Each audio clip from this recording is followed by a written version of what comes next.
Yo. Well, let me fix this shit on my fucking face. Oh, excuse my French. What's up, people, man? Cowboys Thanos, what's up, man? Man, what's up, man? Been a crazy couple weeks. I was busy, so I couldn't go live as much as I wanted to with y'all gentlemen. Plus, my garage, man. My garage is my studio. I hooked it up. It's cold as shit down there. I'm like, man, I was like, yo, I gotta have a real reason. And y'all done gave me one though. So I gotta jump out here, man. But I'll let a few of y'all jump up here first before I start running my mouth.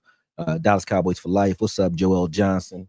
I mean, good to be seen, good to see you. You know what I'm saying? Got my little heater over here off in the cut. You can't even see that, John, but that's the only reason I'm down here. Otherwise, I couldn't do it. But I've been watching, and the same reason I started off doing content in the first place, because I've been watching. I used to watch guys in the Cowboy Nation and analysts on ESPN and everywhere, just in the community, talk about players and talk about the team.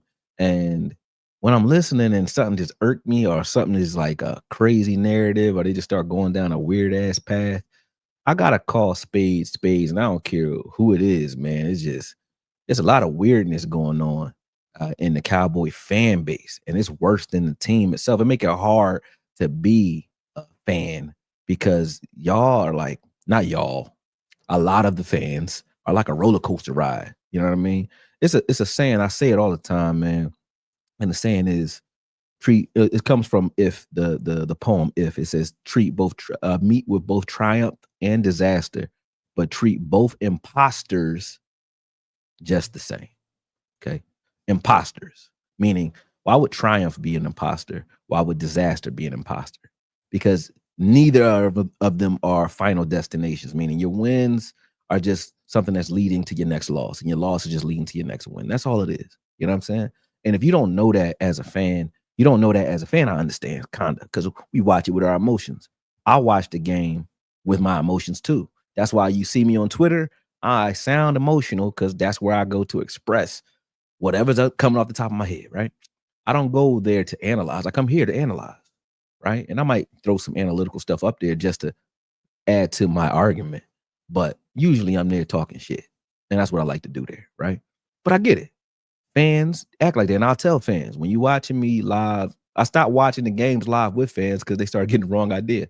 I started seeing it was counterproductive, because I realized I have a voice, right? I was like, damn, you got a voice in this community now. So when you say something, people start thinking like that's really what you think about the player. If I say, God damn, you a fucking bum, I'm mad right now. Just like the coach might say, you fucking piece of shit.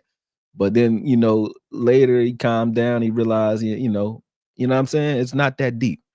But a lot of analysts don't have that switch. They watch and analyze football as a fan. And that's a problem. A lot of y'all doing it. A lot of y'all that I know, I ain't gonna name no names, but y'all know who I'm talking about. And I ain't saying it like, I'm not trying to send no shade nobody way. So that's why I'm not saying names, because it's not about an individual. It's about the culture, the shit that we doing collectively. And it's a lot of them, man. You get excited as a fan analyst. One week, a player is God. The next week, he trash, right? One week, you interviewing a player that you respect and you like. The ones that you don't get to interview, you will say something about them, right? Why? Because you don't care to interview this guy, or he might be a guy that's on the fringe. He's easy, low-hanging fruit, an easy target. But you don't want to talk about the guys who might be getting paid, or the guys that you might want to interview, because you don't want to lose access to those guys, right? So that's part of the reason I don't try to gain access to them. I live in Philly, but I've interviewed players. I just don't care to do it. I'm not coming at guys who interview players. It's not what this is about. But what I'm saying is, there's different rhymes and reasons for why analysts will say what they say, or will do what they do, right? And I'll argue with guys who, say certain shit. And that's what I missed the roundtable. I used to be able to argue with other analysts on now. And we, need to start, preaching that we want the roundtable back, because then I could probably start doing it there. But it's not enough. He said, hold up. Volume down. Hold on. Why I watch? Oh, he said that's why I watch games with the volume down. I thought he said my volume was down. I didn't want to keep talking if y'all couldn't hear me. But it's like I watch and I see like, nobody gonna say nothing about what's going on. All right, and I tell you why I started. I don't know who this guy is actually. I saw it on one of my shorts, and he said the 5 worst plays of the game. and he took Kenneth Murray, and then he showed Bland getting cut out of his shoes. That was a good play by Gibbs. So I wouldn't say that's the worst play by Bland. He was trying to make a play, and you can't stop on a dime like that. But it was a good cut. But then I was looking at the ones from Kenneth Murray. I'm like, yo, he is not the reason we lost this game. He had some bad reps, a couple, but he's far from the reason we lost this game. And then even on the reps that you're looking at, the shit that he's talking about, all of them, everybody, a lot of them some of them that I respect as analysts that work for major companies. And I'm not talking about guys that work for the Cowboys. I'm talking about guys that work for everybody, PFF, everybody. I'm like, yo, ain't no way you don't know what's happening on this play, or don't you? Because if you don't, then why the fuck are you talking? You should shut up. If you don't know what you're looking at, you shouldn't shut up as a fan. I don't want to shut up a fan, right? I don't want to say that. If you don't know what you're looking at, but you're speaking about something as a fan, cool. But if you put up the film as an analyst and you're talking about a play and you single out a player but don't diagnose what's happening on the play, and then you talk about it from an angle where you clearly are wrong, regularly wrong, you gotta chill. You should shut the fuck up. But let me say what's up to some people, because this one they made me cut up the film. I said the Cowboys made me cut it up because they keep fucking giving me flags. I keep getting flagged for everything I do on this channel. But so I cut the film up this time. So I actually did a breakdown. I'm gonna show y'all live. And then also I cut it up because I had to really I need to drive this home so people can understand what's happening. Because obviously nobody else going to do it, because I'm waiting for the guys who call themselves those guys to do it. They're not doing it. They all just jumping on the bandwagon saying the same shit, because it's very hard when you're looking for views to be the unpopular guy that's saying something that's against the things that everybody else is saying. So nobody want to step out there and be wrong. So they keep going with the low-hanging fruit. Y'all say the news, or y'all say what everybody else saying about the same players, but ignore every other player.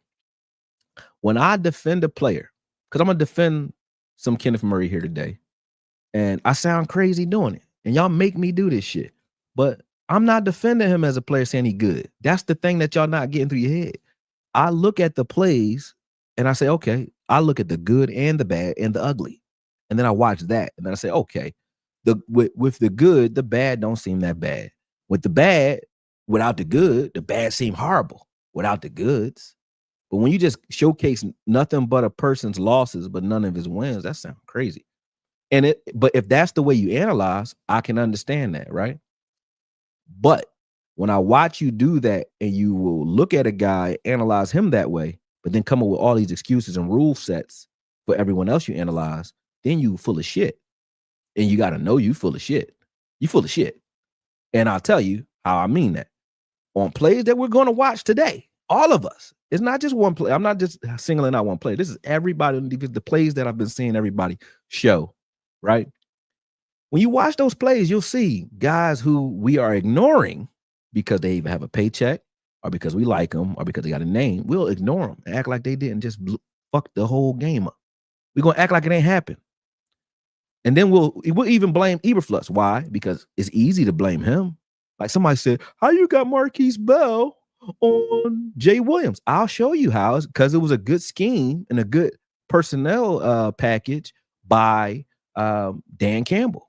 People don't understand personnel packages though. So they're like, well, why is Marquise Bell? How did they get Marquise Bell on a wide receiver? How did that happen? Do you think guys just be like, it's not Madden. It's not like guys be like, all right, I'm a sub in, hit a button, this dude subbed in. It's like when they in their huddle, we say, oh, they got two running backs in their huddle. We don't know the formation until they come out and line up, but we know what personnel is in the huddle. So then we bring out personnel that fits that, right? And then when they align that personnel in a way like John Gruden used to do, we do a formation change and they align it in a certain way where now you get remember Roy Williams used to be out on the edge, split wide with a running back or with Jeremy Shockey. And you'd be like, Roy Williams can't cover. Well, not in space as a corner because he's not a fucking corner. But when a team sees that, hey, that's how you get him out of here. Because if you get him out there and he's in man, he can't be in the box fucking with people. So we're going to just put him all the way over there. Then we're going to run the ball away from him. And now Roy Williams is ineffective versus run and pass. And then when we want to pass, we're going to throw it at him because that ain't what he do. See, that's called scheme. You know what I mean? So people don't pay attention to these things. And when you don't, you make football hard to watch or hard to listen to. I'm saying this because I just want to go back in the hole that I was just in, chilling, building my business, and just listen to analytical shit. That's true analytical shit. And stop all this emotional shit that's going on, man. Everybody's so emotional. But I don't be emotional today because I'm going to meet y'all on your level. Then I'm going to bring it down. You know what I'm saying? That's what we got to do because y'all tripping. But let me say what's up to everybody, man. Shadiddy, what up, man? He said, very toxic. That's why I don't go on X very often. Facts. Murdoch said, what up, Okoye? Okoye, what up? I'm a dyslexic, so, you know, I read it backwards. Yep. Cowboys fans are the worst. That's what Big Dial said. What's up? I ain't gonna say your name, but what's up, SD Williams? You know what I mean?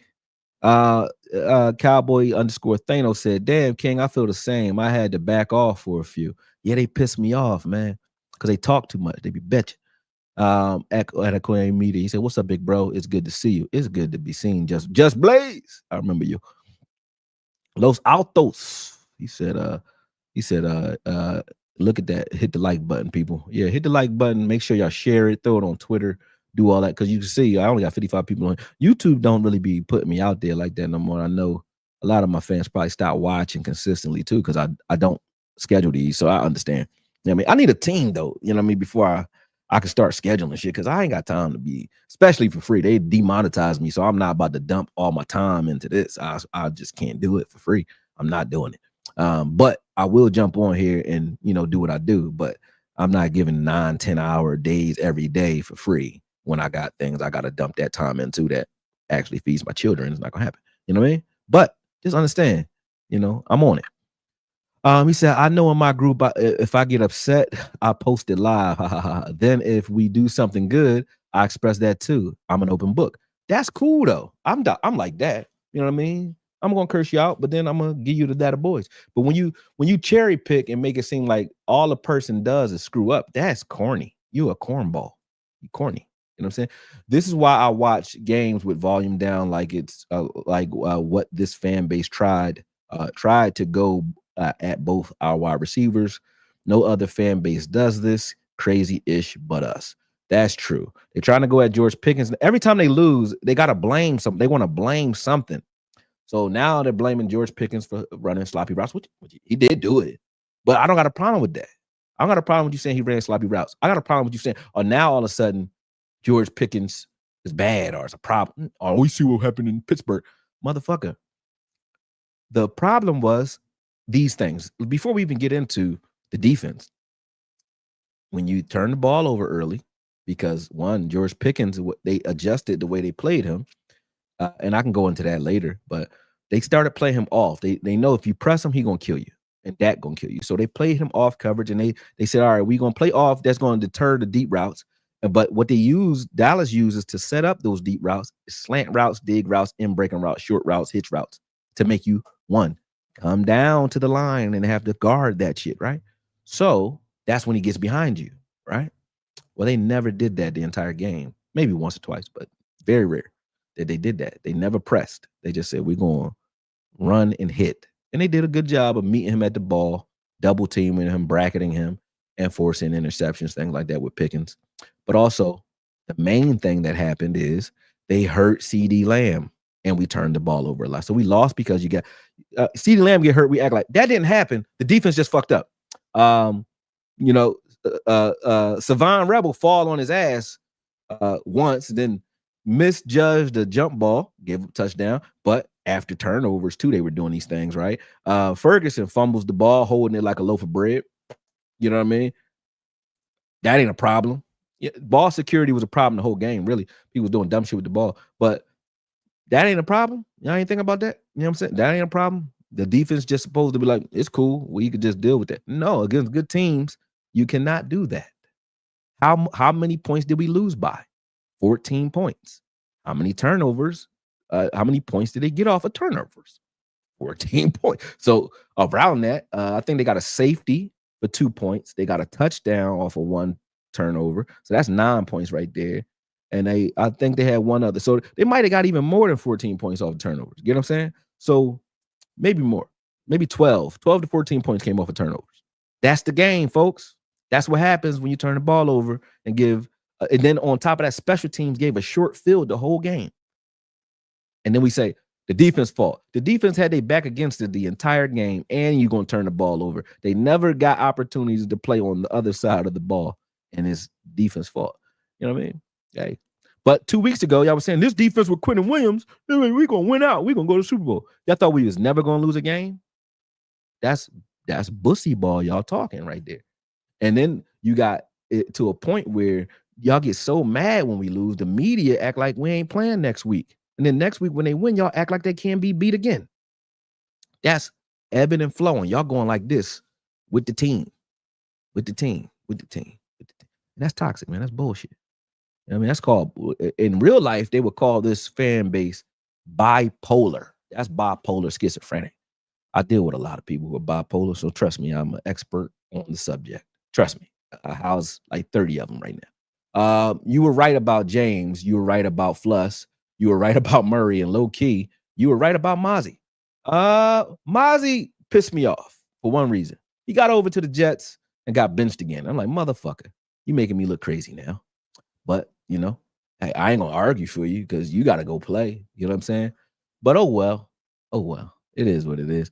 What up, Ben for life? Main man said I missed the Noah said I missed the roundtables. Hey, happy Monday to you too.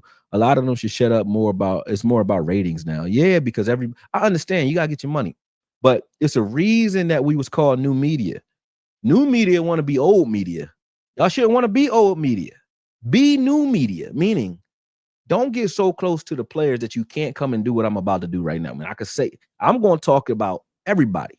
If you ain't going to talk about everybody because you like the people and you a fan, then you fucked up. You worse than old media, because old media, like Stephen A, will talk about you and still be cool with you, but he's going to talk about you if you're playing bad. He might talk about you too much, though. You know what I'm saying? Might go too far. Then I'm like, all right, well, that's why new media was formed, because we're going to give honest opinions. But if you starstruck when you see these guys, or you want to get invited to the next interview, or you don't want to insult certain people because you're like, oh, this person said this way, so I don't want to say that, because if I say that, I'm going against this guy. That's why I don't watch even my friends. I won't watch my friends. I got friends in this. Shout out to Vosh, that's my man. You know what I'm saying? Shout out to Sky, we cool. You know what I mean? Shout out to Foots, you know what I mean? Thorough.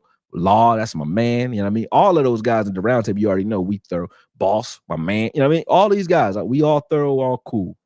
But I don't watch them that often because I don't want to be attacking their opinion directly. And I don't want to not attack their opinion directly either. You know what I'm saying? Because, oh man, if I say that, it's going to sound like I'm coming at my mans. I don't like that. I'm just going to do it. You know what I mean? But hopefully they watch in context, and when they hear what I say and say, oh, all right, I know what he's saying. Or you can call me. You already know. I'm going to tell you anyway. I'm going to say the same shit I'm going to say right here to you. You know what I mean? Because I'm not going to, it ain't personal. I ain't coming at you like that. But, and trust me, this has been years in the making, about 10 years of doing this shit, right? But it's a problem when you see it where, you know, we scared to say what we want to say. Kenneth Murray was cooked, always out of position. I have seen you break him down, and I've seen it on the screen in the game. You, my friend, you might have seen something, and I'm not going to say you haven't seen in this game him get cooked out of position. I didn't say that. This is my point. So Bland got cooked out of his shoes, right? Bland has had good games. Bland has had bad games, right? We talk about his good games. We talk about his good plays. We talk about the bad ones. That is balance. That's okay. If I just showed you all of Bland's bad plays this season and said that this is the player, I'm a liar. And so are you if you're saying that all you see is him out of position. Then you're wrong. Also, you need to know what he's reading. And then tell me, this is how you can determine if somebody is doing something because it's their bad habit solely, or if it's they've been told to key on a certain thing, or understand the assignment due to the pattern. That's why you got to watch the pattern. Like when you watch the Chiefs game, Kenneth Murray was running away from, why was he running away from the run game? Even though it's a run play, why he running over here? Because the whole assignment in the Chiefs game was, you don't leave Kelsey's side when you're in man. Stay with your man. No matter what the fuck is happening in the backfield, you guard Kelsey. You could tell that's what it was called because it was a pattern. He never stopped doing that the whole game because he was told to. You know what I'm saying? So that play actions won't get him. He was told, Your assignment on this is coverage first, especially when we in the 5-2, because they're betting on the fact that their 5 down linemen are going to stop the run. So you're now here to sweep up and clean up, but we're not asking you to be stout there. You know what I'm saying? These are the things that's happening in this game. You'll see his gap. He's in his gap, and we'll watch the other gap get destroyed. He jumps into his gap. Why? Because the running back is behind the line of scrimmage, cutting like he's going that way, and then cuts it back. So if I see a running back cut to my gap, where must I get to my fucking gap? When I get to my gap, he's over here. Now, I jumped out of my gap. I jumped into the gap I'm supposed to be in, got blocked in it, and then it's open space over here in somebody else's gap. But why are we not talking about whose gap it is? Why are we not talking about the personnel that's on the field and what happened when that personnel is on the field? Because it's a pattern that you got to watch and you got to analyze. And I'm not blaming none of y'all for not doing it. Like Bandit for Life, I don't got nothing wrong with what you're saying. Why? Because I know you're not going to look at what I'm looking at. But I would like to hear what you say after I show you what I'm going to show you, though. Then we could talk. And if you still have your opinion, it's your opinion. But I guarantee you might change your opinion, especially when you see other guys doing the same shit. Like Demo. He ain't play bad, but he was jumping out of his gap. Why? Or getting cut out of his shoes. Why we ain't talking about that? Because we like Demo. Because we like him. That's it. Osa was horrible. On every running play that you blame Kenneth Murray for, it's a reason. And this is what I blame Eberflus for. The personnel choice. Because why do we have Osa and Solomon Thomas on the field at the same time?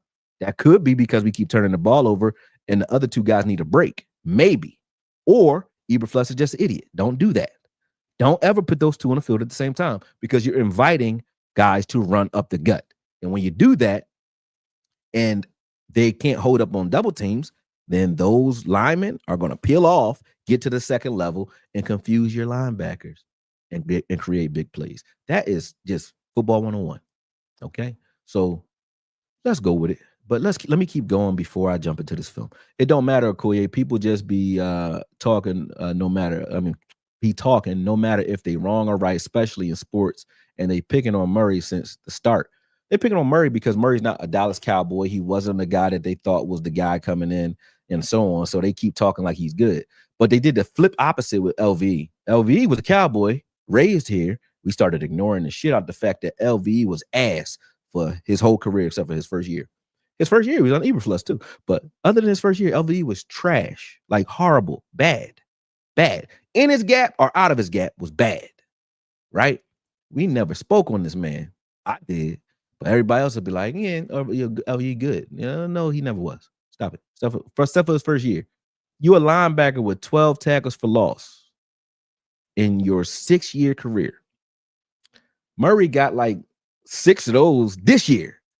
And like that don't even make sense to me. But he is not good. Murray not good. Murray is average.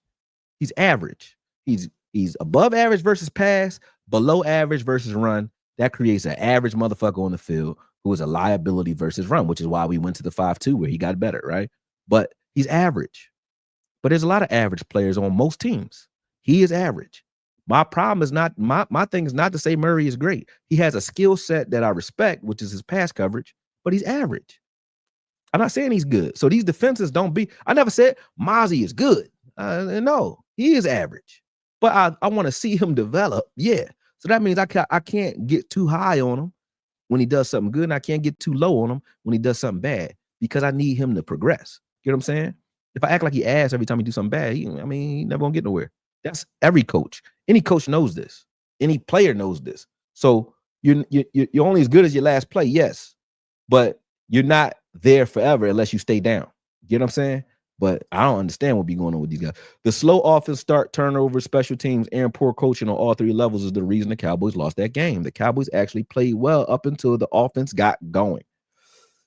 Yeah.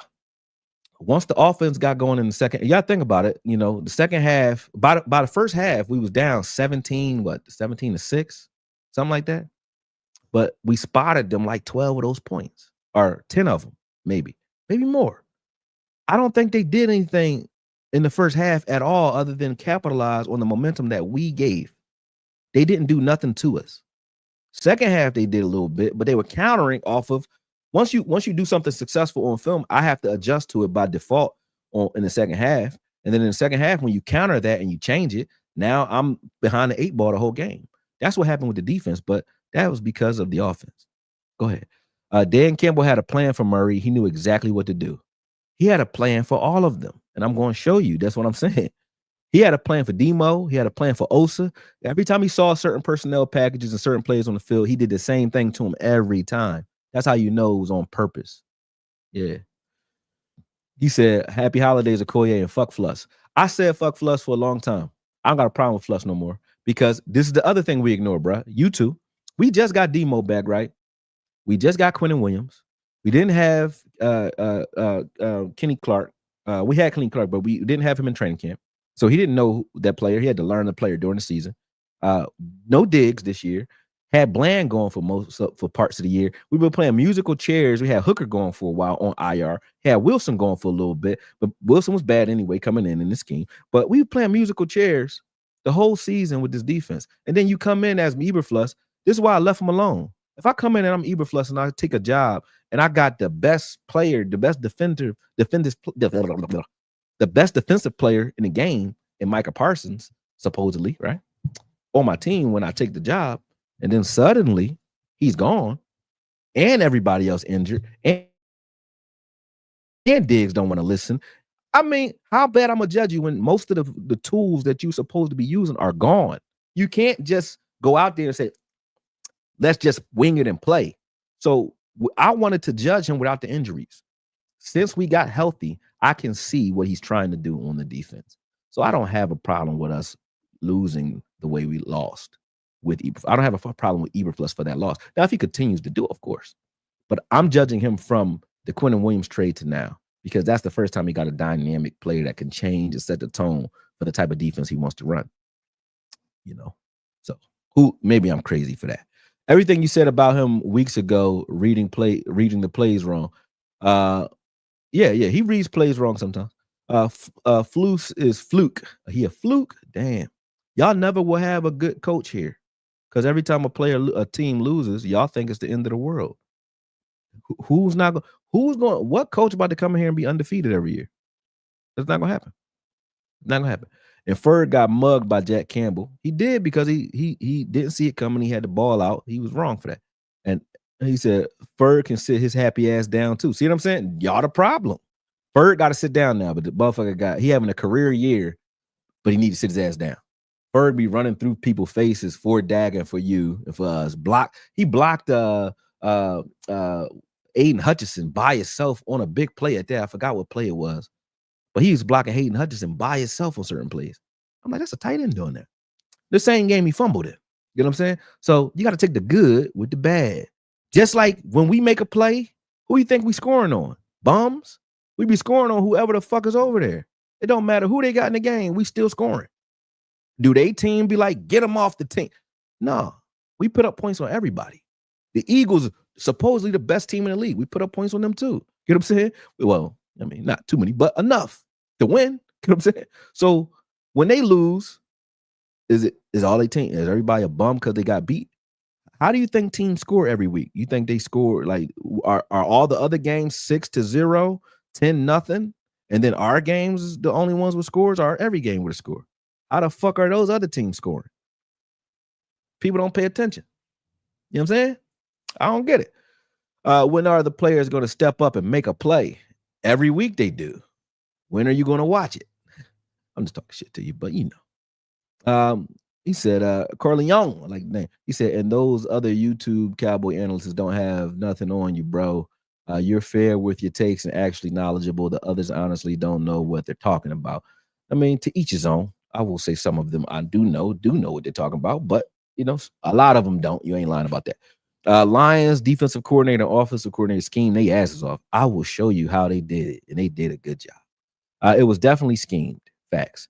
Who are we ignoring? The defense is bad. Giving up 44 points won't win. If my offense scored 30, I expect to win. Bandit for life, bro. Context is everything, man. Okay, who gave up the 44 points, though? Was it all offense or was it all defense? I thought it was a team game. Ain't special teams part of the team?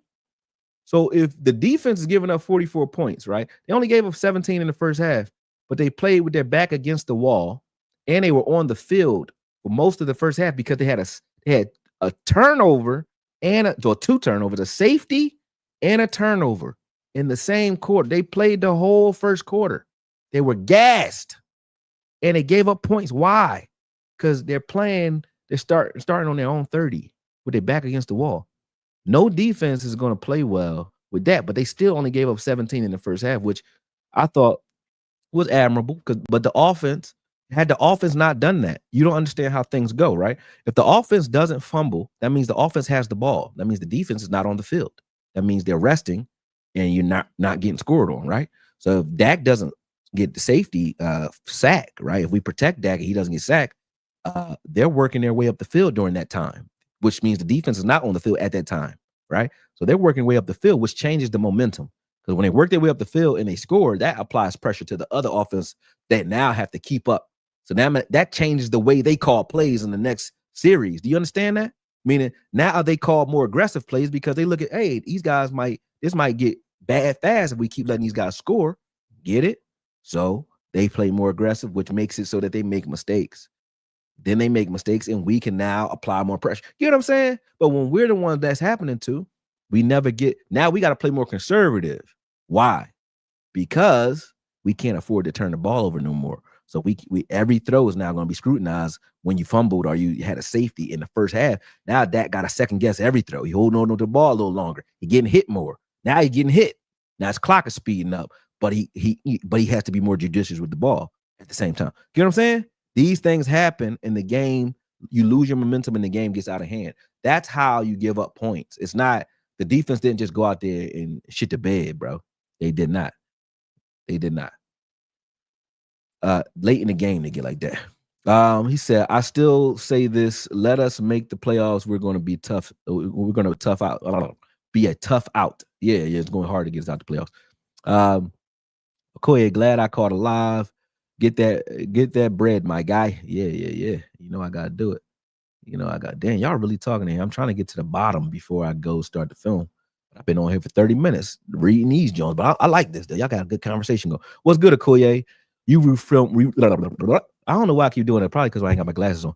What's up? What's good, Okoye? You review film like I do with facts. Yes, sir.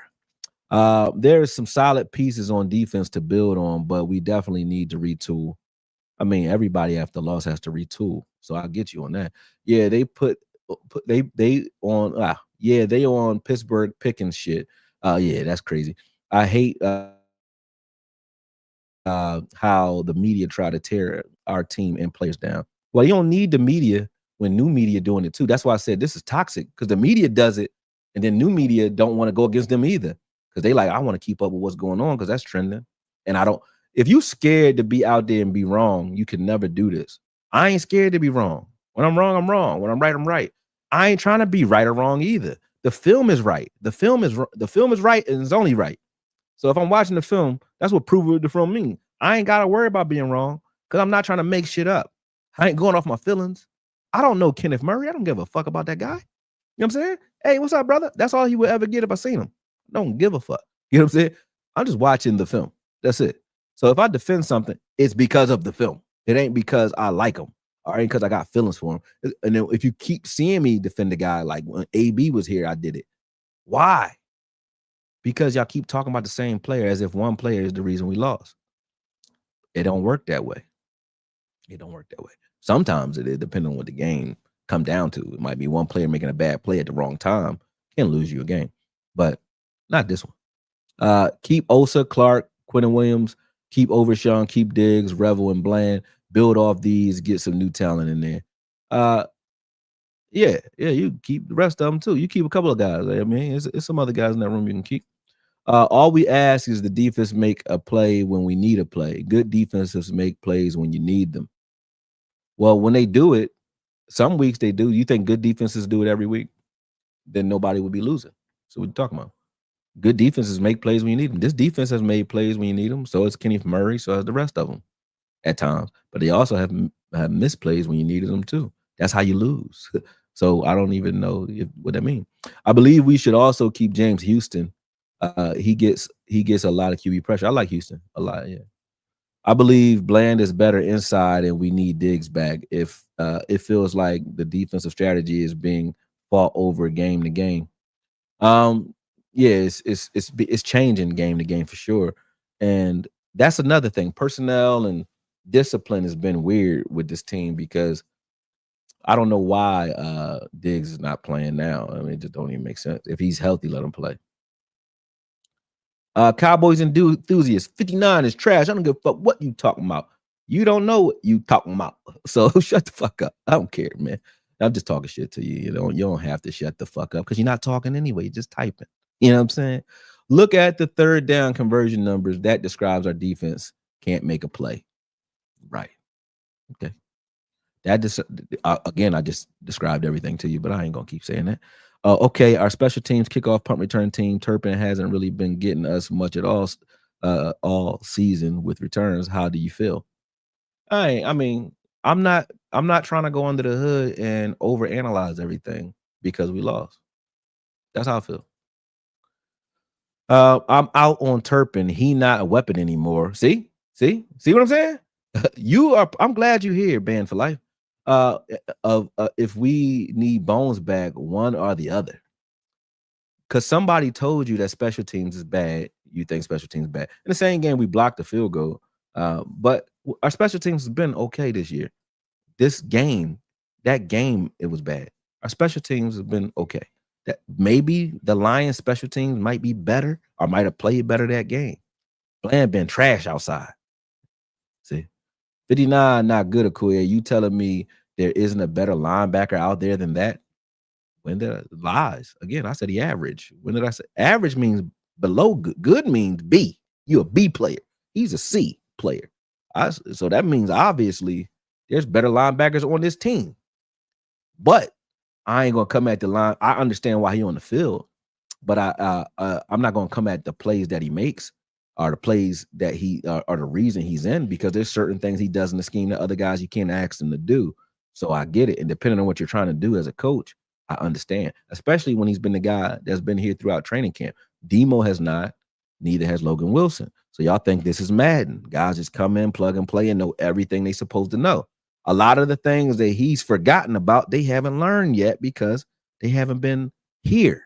So you got to let them catch up too, right? You don't think that's a thing? That's a thing. You know what I'm saying? So I got to be able to trust that you understand what I'm asking you to do as a coach. And sometimes, maybe, the guys who just got here need somebody else to tell them that on the field. Maybe. I don't know. That just sounds like it makes sense. I'll talk about all these guys. I have no favorites. That's what's up. That's what's up. I never said the other players didn't play bad. 59 just jumps off the screen. If he jump off the screen and name another player who played bad this game. How about you do that? Before I put the film on, though. Don't wait for the film to say it. Say it now. Because you're picking on Murray right now. If you don't say who you're talking about now, then ain't no way you saying he jumped off the screen and you missed the other shit that's definitely jumping off the screen. Yeah. I don't know what you're talking about. What up, Cowboy Politics? How you, brother? So you're basically saying the coaches is making Murray and other players look bad to an untrained eye that doesn't know what they're looking at and for in the film. No, I'm not saying that at all. I'm saying that sometimes a player makes a play, and when other players look bad, one player might look bad. Sometimes that player might look worse than what's really going on because you don't know what he's supposed to be doing. Meaning, what are his keys? If my gap is the B gap and I see a guy look like he's cutting to that gap and he's hidden behind guys at 6'8", and I cut to that gap and then I look over and he just cut back, how the fuck was I supposed to know that? You know what I'm saying? That's not me blaming the coach. That's saying he did. You could see what he was thinking, even though he was wrong. You could see what his thought pattern was. If I say, well, what? Just like when you miss a certain play, right? You saw Hard Knocks when Hurts missed that play to Devontae Smith. He said, "What did you see?" He said, "I thought you was gonna stop right there, and you kept going, so I threw a ball behind you. That's my fault." Okay, so now you can see how he got wrong. That don't mean he wasn't wrong. It just means I understand how he got wrong. That's what I'm saying about Murray. I'm not saying he wasn't wrong about shit. I'm saying I can see how he got where he was on those plays. And because I've seen other players in the same game do the same thing, because that's the way they're taught to key in on the run. But none of the keys matter if the guys in front of you get blown up. We say this all the time. Good defensive tackles make it so that your linebackers can run free. If your linebackers are hidden behind guys because those guys in front are getting knocked the fuck 7 yards off the ball, I can't blame the linebacker, no matter what he did next. You know what I'm saying? You can't blame me. Like, if a guy breaks into my garage right now and starts to do some wild shit and I don't know who he is, he can't blame me for what happens next, because there's going to be a lot of weaponry coming toward. I can't. You did something that caused the chain reaction. You know what I'm saying? That's what I'm saying. Okay. That's a cop-out BS take that fans make this team's that makes this team worse. We have zero effect on the success of the team. That's just people thinking buying merchandise makes them part of the owner. Shut up. Ain't no way you say that. Because if you don't think that people are human who are playing the game, then you're strange. You don't think they listen to what you're saying? You don't think that coaches adjust based off what some players or some fans and analysts are saying? Then you are living in a bubble, brother. You know what I'm saying? But the fans definitely make the team worse. Y'all making it worse because y'all making things that aren't that bad look worse than it is. Everybody's team is getting scored on. Playmakers get beat for touchdowns on every team. When you act like we the only ones that's happening to, you making it worse, because you making it out to be worse than what it is. So if you don't understand that, shut up. I know what I'm watching. I'm watching defense consistently give up 3rd and long. So should Fluss be adjusting? I'm not talking about 3rd downs here, brother. So why is the defense so bad? I asked you who else was playing bad. That's what I asked you. Where's that at? Where we at? Did he say it? Take 1 touchdown away. Man, we don't make our team better. The fans I encounter are realistic fans. What? You a liar. You a liar, bro. I like you too. You be in here. You been in here for life, but you damn sure lying. You capping. You ain't never heard all the fans. Cowboys fans are realistic. You a liar. Ain't no way. The game is not won in the first half, man. We can give up an excuse every game based on how you're explaining it. What excuses I'm making? Y'all making excuses for the other players by saying one player is the reason we lost. So what are you talking about? I asked you. I still don't see it. Who are the other players? He said Revel. Oh, here we go. He got it. Revel, Bland. Who's it? Revel, Bland, Nate Thomas played bad. Shoddy had some questionable play calling. Okay. Oh, there's something. Revel, Bland. Okay. Number 50. That's Shamar James. Yep. And Thomas. Why Osa ain't on that list? Why Solomon Thomas ain't on that list? They ain't play bad. Okay. Even Demo had some plays out. You know what I mean? But okay, we gonna see. Bland was terrible, and Bell was terrible. Murray, terrible, and Revel, leg is messed up. Excuse. If his leg messed up, get him the fuck off the field. Put Diggs back on the field. I agree with you on there. I agree with you. If his leg messed up, don't let him play. If his leg ain't messed, because the reason I got a problem with the Revel thing is last week and the week before, and I say don't do that to players. That's why I ain't say nothing about Revel. Everybody keep asking. I said we won't know until you get beat, because y'all like the king and crown motherfuckers too early, and y'all like the down motherfuckers too early too. Whatever way it's going, when you meet him is what y'all think he is based off his introduction. So Revel, y'all like, oh, he's an unbeatable, indomitable force until he get beat, and then all of a sudden he trapped. No, he's neither. He's neither. All right, I'm gonna go ahead and get into this film because y'all going. I'm not saying Murray lost us the game. I'm saying his play is not good. Okay, I have seen 59 play well. I guess you said haven't make tackles, but I have seen him miss too much. He misses a lot. I never said that he didn't miss any plays. I think this team in general though has missed a lot of tackles due to breakdowns in the scheme. So I will say that. Who else? This team bad without Clowney being on the field. I thought that Clowney had an effect too, being missing. I won't lie. See about to show you how everybody made a mistake during that game, and enough of those will cause you to lose a good team. That's a fact. It's not just one guy. That's what I'm saying. Everyone been on Revel shit for weeks until this week. Yeah, they've been talking like he was the greatest corner since Champ Bailey until this week, right? And I'm like, no. He hasn't been getting tested because the front line has been playing so good You ain't really been able to see his tendencies or try him at all. Okay, the Lions were killing them with the short outs. Yep.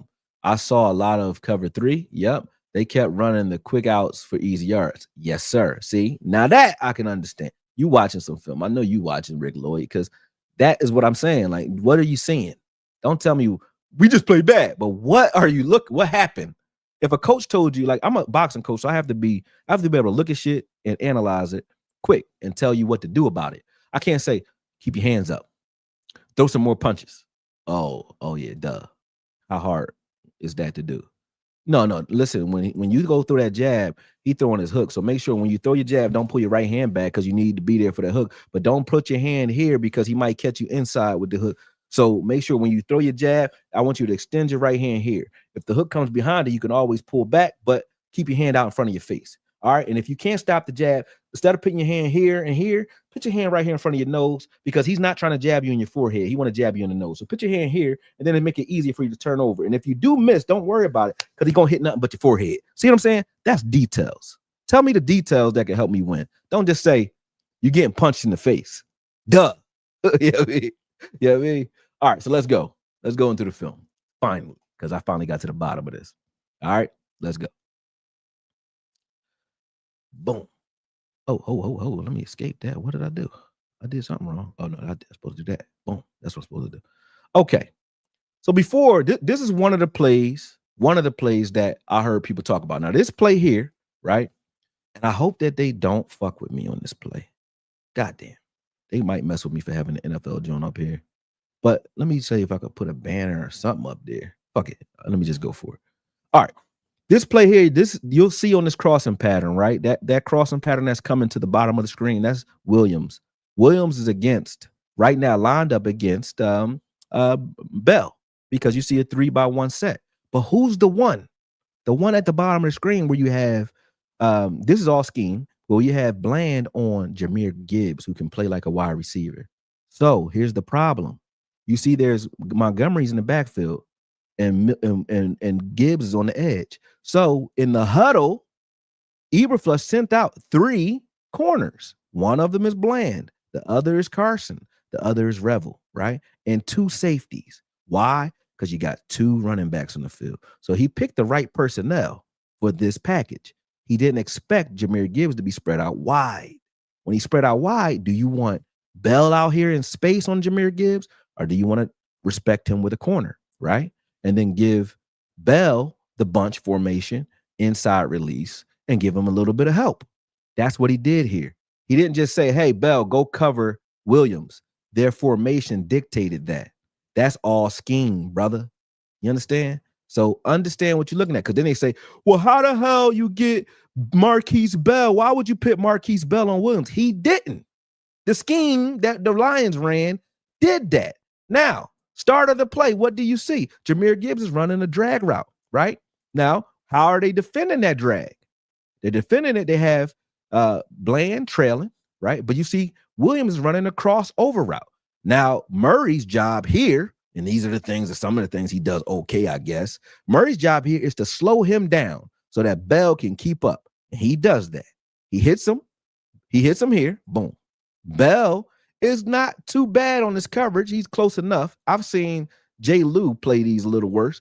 Bell is okay here, right? Now, Murray's job here is to help so you can see what he does on the field. His job is to now help Bland, who got caught up in a rub route, a natural pick by running past Demo, who was trying to cover his guy on the outside flat release, who now rubbed Bland off of Gibbs, who's faster than him. And now Murray's there waiting for Gibbs to come across. So the only read for this mesh route is one read. He reads the middle of the field. Goff has to read the middle of the field. But you also can see what's happening in front of Goff. Quentin Williams is being hugged, and that's not being called. Because when I said that, hey, Bland and Revel and those guys were looking good the last couple of weeks because the front line was playing well. Well, when you allow guys to hold and do whatever they want in the front, right? Now, Kenneth Murray, Clark is stunting to the outside. Williams is right in Goff's face. This play does not happen if there's no hold on this play, right? Now, You see what Murray's doing? And obviously he's been able to hold the ball a little bit too long for Murray to be able to, for Bell to be able to stop this play, right? Why did it go to that though? Why can't see? Why I can't see the throw? I think I fucked that up. Damn, I messed this up. I must have erased the clip. But you know what happened at the end of that play. That was the end of it anyway. On this play, I have a problem with Revel, right? But I had a problem with them not pointing this play out because they were pointing Murray out for his play or for his miss on a touchdown. Why the hell? This should be an interception because he played. I was mad at Revel for this play because he played this actually pretty well because he saw that he did Golf. I'm gonna slow down. Golf saw that he didn't get out of his pedal, right? And he said, okay, I can beat him here. He was able to backpedal all the way into position. He was guarding his man in the backpedal. That's how fast he is. That's pretty good. But right at the end, you need to turn and run just so you gain enough depth to make this play. He did not do that and gave up a touchdown. But that's what happened right there, right? Now, here, this play here fell on his ass. So, and I'm only showing this not to pick on the kid, but to say if I'm going to point out bad plays from a player, do it to everybody. If you're not going to do that, because I know what you're going to say here, he young, he hurt, he slipped. Well, then don't point out just bad plays for anybody if you're not going to do this to everybody. That is my point in putting these plays in here. If you're not going to do this to everybody and show this about everybody, don't do it to nobody. Now, here, right?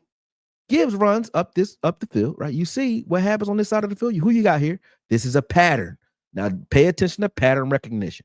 Who's there? Solomon Thomas and Osa. They knew before the game who they wanted to run at, and it wasn't Quentin Williams and Kenny Clark. Watch. What happens at the snap? Boom. Where are they? Where are they? Gone. There's nothing there. Now you see where Sam Williams is at. He can't make this play. Why? Because there's nothing in front of him making Gibbs have to cut into this. Gibbs can run away from him, right? Now who's free? Wilson.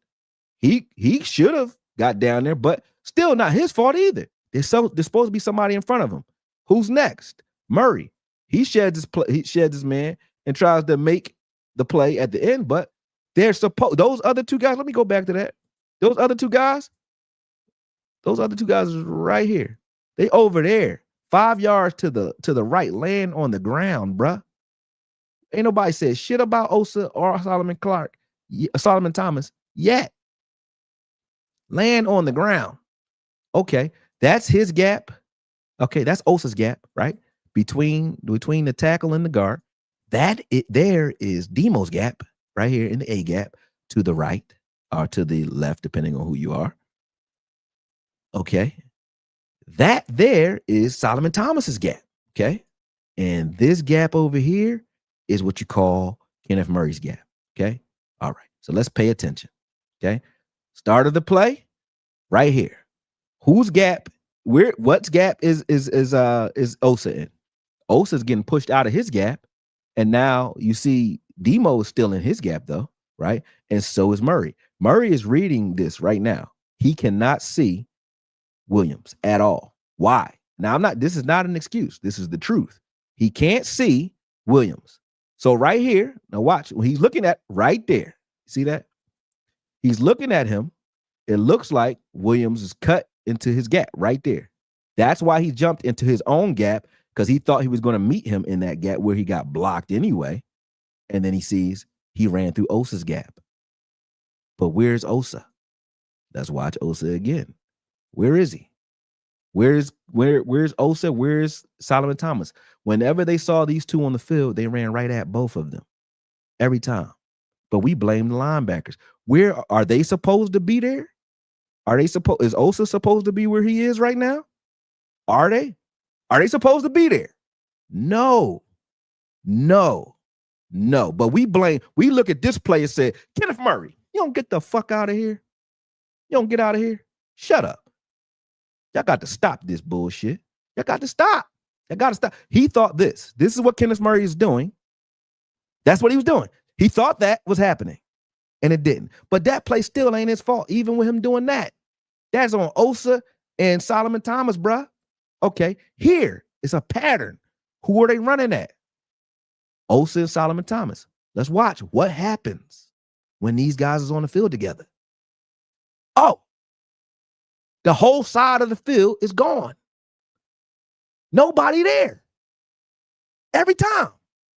How the fuck y'all talking about the linebackers? No linebacker. Ray Lewis couldn't play with that. Nobody there. Where's Osa at? Nobody's here. Watch Osa gap. Where he at? Y'all see where he at? Where's Solomon Thomas? Now watch where they end up. And where are they running? Right at them. Okay? Boom. Gone. Gone. Every time. All right? So let's talk about it all, not just some of it. Let's keep going. Same pattern. This time, we got, this is Reddy Stewart getting knocked out of there. Reddy Stewart on this play, and I think it was, then it was Demo missing in space. Reddy Stewart, boom, out of his gap. Gone. Gone. Okay, now Demo right here, he see it. He sees him too, though. Okay, gone. This happens to everybody on the fucking team, good or bad. Boom. This time so this is the same scheme, same setup that he jumped out of his gap the last time. This is the same gap. He jumps into his gap this time properly, makes the play. Okay. Was it great? No, but that's what he was thinking the last time. It was the same look, different result. This play, okay, where again is Osa? Where is he? This is his gap. They're not running at Kenneth Murray. The reason they can block Kenneth Murray is because Osa can't hold up against a double team. Now let's watch this here. Where's Osa go? Boom, gone. Nothing's there. Where's the line? Where is the line? Where is it? Y'all tripping. Why is my fucking film doing that? Show the play. Show what happened after this. Because Kenneth Murray made this play too. Why? What happened here? There's something going on with my footage, man. It must have jumped. Yeah, he made that play too. So Kenneth Murray made that tackle on that play. But I don't know. Oh, here it is. Oh, I'm showing what everybody else is doing. That's why. Okay, I got it. I know what I did. All right, so you see Osa got pushed out of there. Boom, gone. Now it's going to jump to the next slide. Now let's watch what Demo does on this play. Same thing that Kenneth Murray did on the play where he jumped out of his gap. Why did Demo jump into this gap over here? Because that's his gap. And they pressed his gap, meaning they acted like they were running to it. So they started off there. So he jumped in the gap that he was supposed to be in. They set up their blocks. Boom. Cut back. Now, where's Murray's eyes? Okay. Boom. He was watching the quarterback first, and he had backside contain after that. So he had the cutback lane, made the play. Okay, cool. That would have been big too. Boom. Where is Osa? Where is he going? Where is he going? Cooked again. Nick, what are y'all talking about? And then his man now is able to block Murray too, because he's supposed to hold on his double team so that Murray can scrape. He can't scrape. Why? Because Osa gave it up so easy that he could just peel off of that, reach block, get to the second level, and now there's nobody there. And now we blame Murray for that. When Osa got pushed, how far? Where is Osa? How the fuck you? Now you see, you can see where Quentin Williams is holding up his block. Watch what happens to Demo. Nothing. Demo didn't have nobody really to deal with. Why? Because Quentin Williams still holding that double team. Right. Where's Osa? Osa ends up behind on the other side of Quentin Williams. You think that's how they drew it up? I'm going to blame Eberflus for that. Who am I blame for that? I'm going to blame Murray for that? No. You got to stop this bullshit, man. Stop it. Stop the bullshit. If y'all not going to do that when you analyze a film, shut the fuck up. Right? This play. Okay, I saw some guys say Murray fucked up on this play. This was just great scheming by the Lions. Murray did what he was supposed to do on this play, but he had no help because they were scheming Demo on this play, not Murray. Watch what they do to Demo to stop him from getting to his man. First off, they lined him up. They threw the screen opposite side of the lineup. So they lined him up to the right, but they threw the screen to Gibbs across the formation. Right. So when he goes across the formation, what happens first? A double rub. Meaning, here's the rub. Boom. Demo has to now assess that his screen. He can't get to this. Murray's assessed that his screen too. But you see the separation now? That's where the separation happened. So Murray's doing what he's supposed to do because Demo is playing Will. Murray's job is to keep you from getting up the sideline. But he's supposed to turn his back inside and he's supposed to have help inside. But they know that. So they double rubbed, pause, Demo. Watch this. Demo gets rubbed here, but he's still right here currently. He's in good position. Right here is the separation. Now you got a second guy that's supposed to block him, right? There's no way he can make this play. So they sealed this off. Good play. And then he misses the tackle at the end of it. But good play. But they were scheming Demo. They were scheming Demo, not Murray. Murray just cuts the sideline off. That's all he's supposed to do here. It's supposed to be help inside. Houston fell, and Demo was late because he got rubbed. So that's what happened on that play. Here, okay, Kenny Clark is reading. I don't know what he's reading, Gibbs and reading Goff, but the ball is already in Williams' hand. All he had to do was push the guy. Anything that come near you, hit it. But that's not what he's trained to do. He didn't know that he had the ball.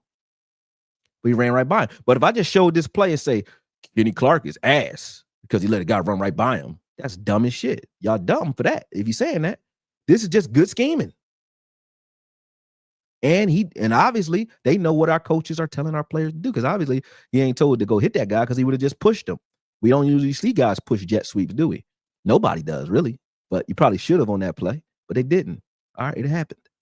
This is not excuses. This is what's happening on the field. Here, they're pressing inside, right? So everybody front side to this play, meaning to the right, is where they're supposed to be. Everybody backside is being sealed. You see that? So they're isolating Revel on this play. Watch what happens to Wilson. Watch what happens to Demo. Watch what happens to Wilson, the other Wilson, as a result of Demo.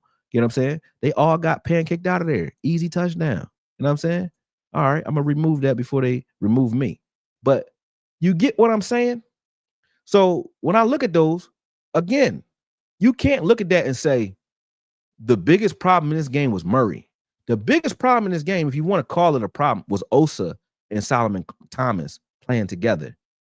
Every time they got ran on and ran through like a cheap hooker. You know what I'm saying? And no disrespect to cheap hookers. Y'all do your job. You know what I'm saying? They do their job. Y'all ain't do their job. They ain't do their job, man. You know what I'm saying? Y'all tripping. Y'all tripping. If you can't see that, if you ain't see that the first time, if you ain't say that to me, because none of y'all said that I gave y'all 45 minutes to say it.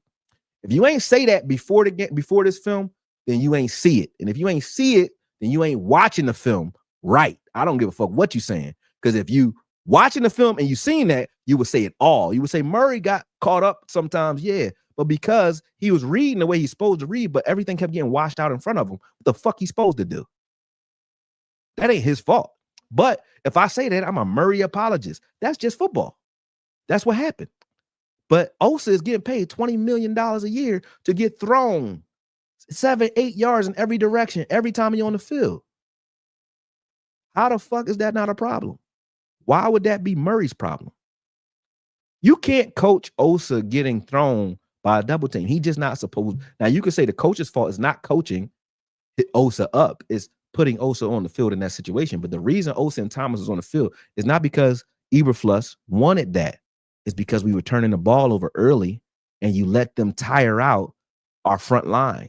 So now when Quentin Williams needs a breather, when Clark needs a breather, they took their chances against us. And those opportunities were effective. If I show you what happened when the other guys were on the field, none of that shit was happening. So they took advantage of our sub packages, and our sub packages were on the field more because we were turning the ball over too much in the first half. And no, Bandit for Life, you are correct, bro. I don't mean no disrespect. We don't play football in one half, but that first half definitely gassed the guys that were stopping these plays effectively. That's what happened. Now, do we need to have a better plan for it next time? Yeah, don't turn the fucking ball over and have one of those guys on the field at least. But even when they had one guy on the field at times, Osa was still getting pushed out of here. Even when Quentin Williams was on there with him, you need either the 5-2, but when we played 5-2, they was exposing us in the pass game because they were coming out with packages. They said, what packages keep them out of the 5-2? Because you can't beat the 5-2 with the run at all. What packages on film keep Dallas Cowboys personnel off the field? And then they came out with those packages only, mainly, and then they exploited us because they had us in nickel and they had us in dime. They had us in things like that, and they ran at that.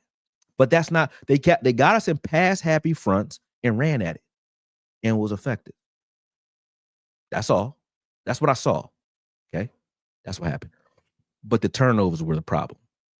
Short fields, turnovers, and Osa Odigizua. Now, if I'm going to say one player who don't deserve no excuses, who I'm going to say played horrible that game, the one player, it would not be Kenneth Murray. I won't even say Revel, because even though Revel fell on that play, nobody scored on the play he fell on. And the play that he actually gave up as a touchdown, it was a good play. He just didn't finish. He should have got an interception on that. Diggs would have picked that though.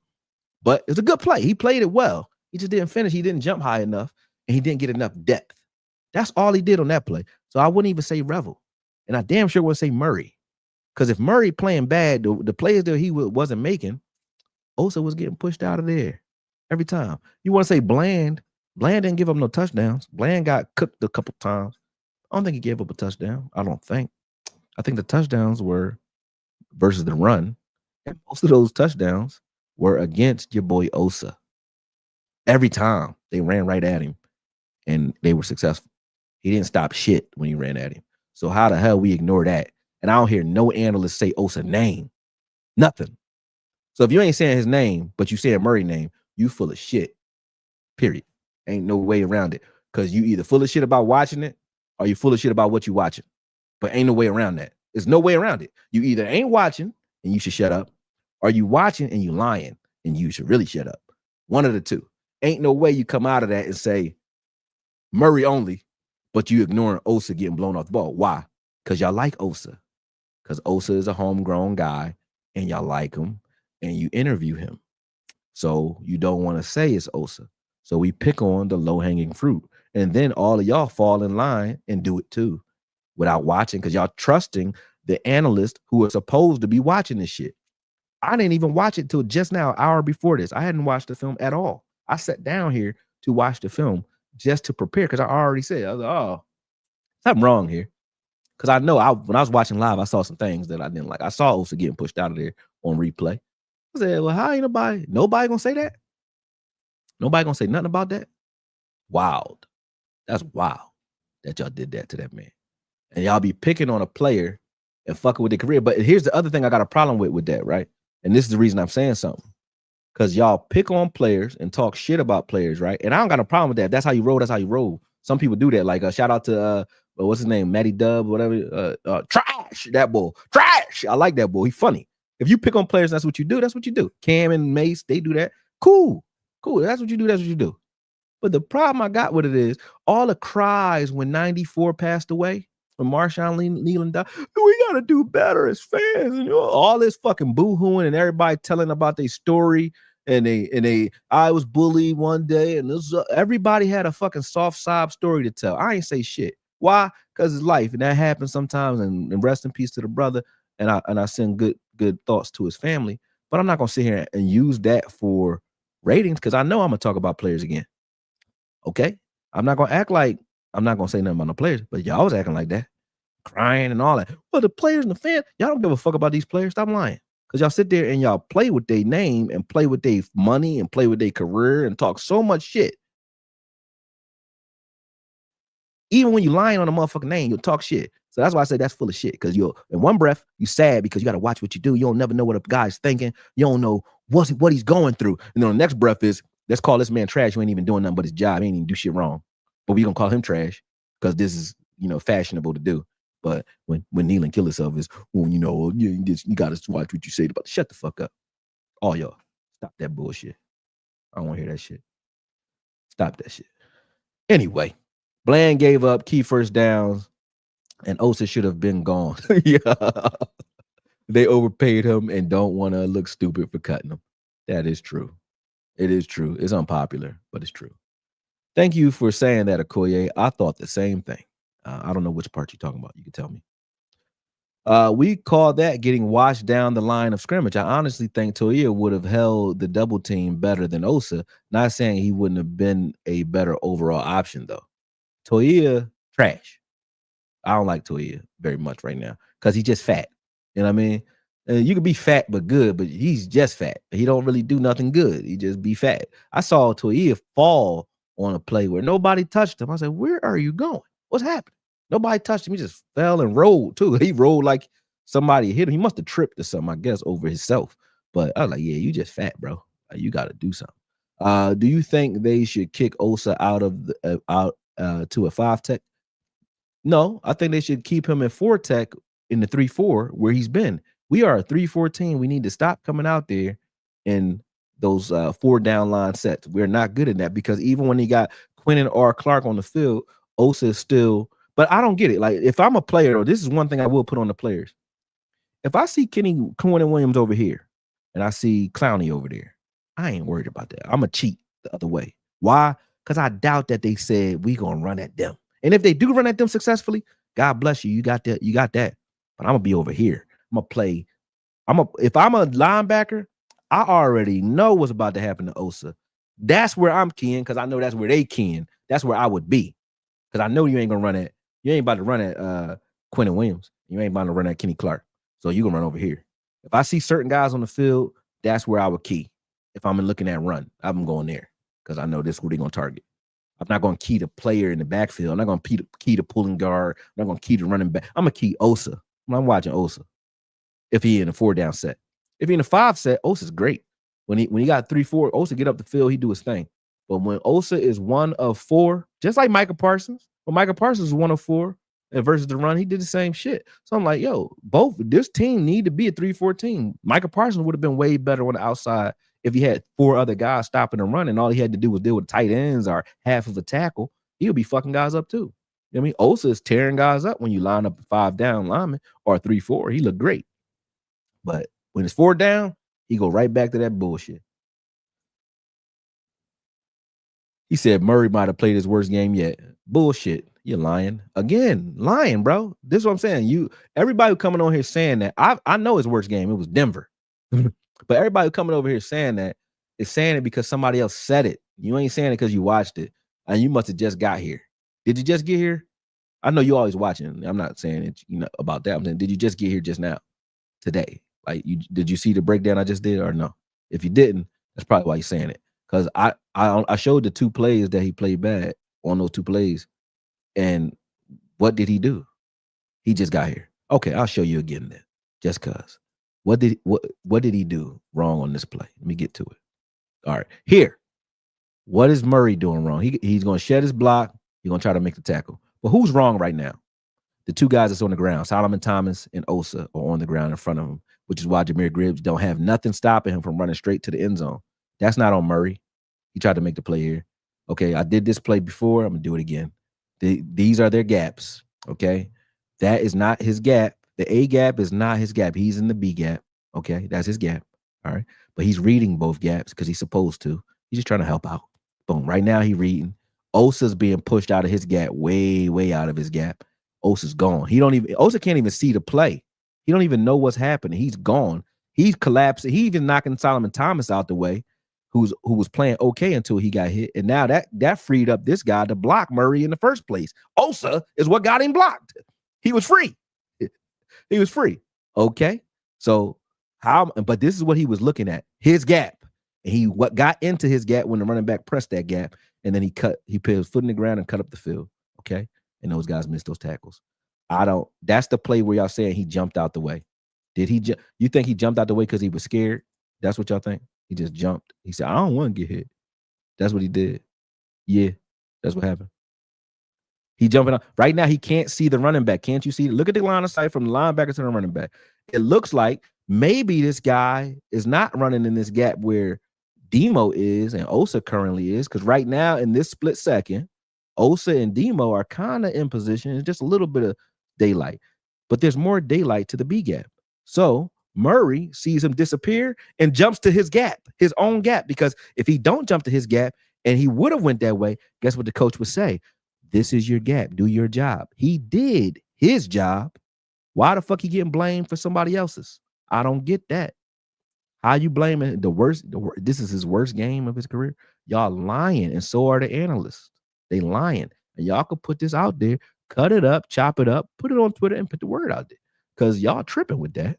Here again, I'm gonna show you, because for those who just got here, let's watch it again. We could do it for the cardio and watch it till they fucking ban this video, because they're gonna cut me off in a second. But what's wrong with this picture? Is it the linebackers? What the linebackers supposed to do here? So who's linebacking on this play? Here you got Wilson on the field. Y'all say, y'all don't like it, but Wilson ain't on the field. They better. Why Wilson don't get on the field? He on the field. All right.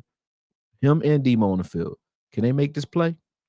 No, because they're gonna create a kill zone with Solomon Thomas. They're gonna get him out of there. And whoever that is crashing inside, I think that's the defensive end there. Both the defensive end and the defensive tackle are gone on this play. Look, they is out the way. It's just Montgomery and a safety. Whoa. Here we go again. Okay, what's happened? You paying attention to the pattern? He said he needs to get downhill then. He's not gaining ground. That's not his job, fam. He's not a downhill linebacker. He's a cover 2 linebacker. Understand their assignments before you start telling them what to do. That's why he's here. Okay? Boom. Here we go. Oh, what happened?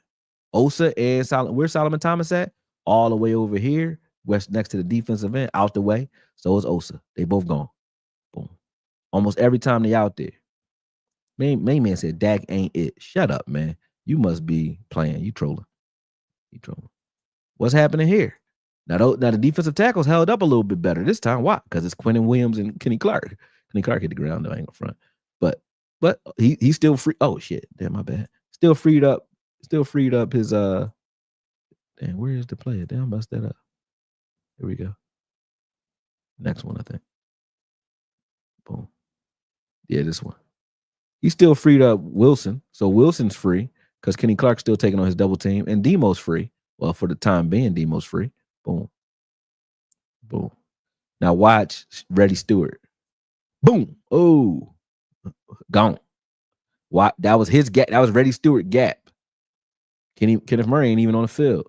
Watch Demo. He's seen gone. You know what I'm saying? So I don't now so far, the only play that you got is the one that I just showed you. He jumped out of his gap, right? Y'all saying that's his worst game. This is the same play. They did the same look. He jumps into his gap again. He did the same thing on both plays. Boom. Into his gap, makes the tackle. Okay. It's the same play. That was the same play. Here. They're going to cut this back. Off of who? Off of Osa. Yep. Did Demo jump into the wrong gap? You say I think he played good. No, I just don't think this wasn't nowhere near his worst game at all. His worst game was Denver. He played average. The film is right here in front of you. I don't gotta ask what he did. It's right here. Watch it or don't. But I don't gotta think. It's right here. I don't think he played no way. I'm watching what he's doing. And I'm only seeing Osa getting blown up. I'm seeing him make plays when he can. This play here, this on him? This on him or is on where's Osa and where Osa's supposed to be? He ain't supposed to be on the other side of Quentin Williams. I know that. Where's the defensive line? You see Ezaraku over here. You see Osa over there. You see Quentin Williams in his place. You see Sam Williams is in his place. What is missing here? Osa. What you talking about, bro? How is this his worst game, but it's not Osa's worst game? I don't get it. And then on this play here, this ain't on him at all. So the two plays they said that was bad was the screen pass, which is this one, and the other one. Okay. Now watch this. The screen pass, what's his job here? Finest. The job is to make sure he don't get up the sideline. That's what Murray's job is. Did Murray do that? Yeah. But right now, Demo is being double rubbed, which is just good scheming, so that he can't come back and help. And Houston, if you watch the beginning of this play again, Houston got thrown to the ground, or he fell to the ground because he didn't get blocked. He jumped the snap and then realized the screen, but stopped in his tracks after getting pushed in the back. Right, the boop, fell to the ground. So Houston and Demo they're supposed to be in pursuit. They can't pursue shit. And it's man coverage, so everybody else is running elsewhere.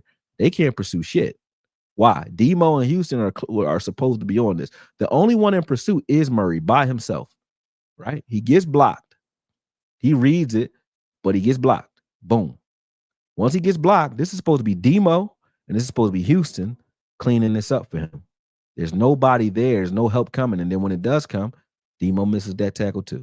You know what I'm saying? So I don't get what you're saying, bro. Where are the plays that he played? Where are his worst? If this is worst game, where are the plays that you're talking about? Because the rest of the game, I took the rest of the good plays out because I didn't want to seem like I was kissing his ass. These are the plays that he gave up. The plays that I just showed you. He ain't give up no other ones. The other ones he played well. I ain't even put them in here because y'all just said, oh, he trying to take up for the guy. You know what I'm saying? I ain't even do that. I let that go. You know what I mean? So I'm not arguing with you because you just didn't watch it. I know you ain't watch it because you saying that. You saying it, but I know when somebody say something, I could tell who told you that because there's no way you said it because you watched it because you would be lying if you said that. This is not his worst game. But if you want to watch his worst game, I have it. I had to cut it up so they don't cut me up, but nah. He said, Dak made up for those plays by giving us a chance. We had a chance. We just couldn't get a stop. Yeah, they was tired at the end, Bandit. But Bandit, to your point, I'm mad too, bro. But I'm just not not bad too. Denver game was bad. But I know why. Kenneth Murray is a 3-4 linebacker, meaning he reads grass. He reads grass. When I say reads grass, I mean when he sees grass, he runs to the grass. That's how he keys in on run, right? When it's a 5-down set, a 5-down lineman set, he can get to it quicker and read it better because he's free to flow. All linebackers are better when they don't get touched, though, but he's free to flow to the ball and he can read it better when there's 5 guys in front of him. When he's in a 4-down set, now, if you guys want to say he shouldn't be on the field, in a 4-down set, meaning 4-down lineman, it should be Wilson on the field, in my opinion, because Wilson will go ahead and deal with a blocker and get rid of him. So will Demo. When you see 5 down, I don't got no problem with Kenneth Murray being on the field in 5 down because he's played very well when there's 5 down every time. You know what I'm saying? So that's what I think. If you ask me what I think of him, he is not great with 4-down linemen versus run. He said, I was actually happy we got Murray this offseason. You should still be happy. Those who are not happy, Murray has played good this season. Everybody, when I say play good, he's made plays, but y'all ignoring him. If I put his plays up here, y'all be like, he did that. He did that. He did that. He got tackles for losses all crazy, but he ain't got tackles for losses versus the run. You know how hard it is to get multiple tackles for loss in a season versus the pass as a linebacker. That's not easy to do. You got a bunch of them. You know what I'm saying? I don't know how many total, maybe 5, 6, but he got them. And I'm like, how the hell he getting them? He ain't getting them versus the run because he don't really stop the run like that because he's not here to do that. But he getting them. Got some sacks too. You know what I'm saying? I'm like, how he getting those? Where are they? Why ain't nobody talking about those? Nobody talked about the play versus the Raiders. That was 2 weeks ago. Forced the interception. Nobody said nothing. They like, it ain't happening. You know what I'm saying? Because and this is why, I'm going to tell you why. The same reason they won't say nothing about Savon Revel, same reason they won't say nothing about Osa, because they don't want to be wrong. Nobody says it. So then you come and you're wrong because you're listening to them and you're trusting them to be right. And I respect you for that. That's why I don't come at y'all because I know why y'all wrong. But if I say Revel's great, and then he does something bad, I got to ignore it because I've been saying he's great for 3 weeks. I don't want to look bad. That's why they don't say that. I will. I just like, I was wrong for that. I don't think any one game defines the man anyway. He had a bad game this game. Cool. So did a lot of guys. I wouldn't argue with you if you said that about Murray because the whole defense had a bad game, but it's not Murray's worst game. That's why I know when I say that the fan base makes it worse, that's what I mean. Y'all make it worse than it is because there's no way if you're judging games, Murray stands out to you, but Osa don't. No way in hell. No way in hell. No way in hell. Even Revel had a bad play. The one where he fell, it was no harm, no foul. Nobody did shit. Nobody caught the ball. He fell though, but nobody caught it. So who cares? The one where he gave up the touchdown, that was one play he gave up. One play he gave up the touchdown. He just mistimed the jump. That's all that happened. So he ain't really have a horrible game. He had a bad series. That was one series. He had a bad series in the whole game. The rest of the game, he covered pretty good, actually. I watched it. Okay. That's Revel.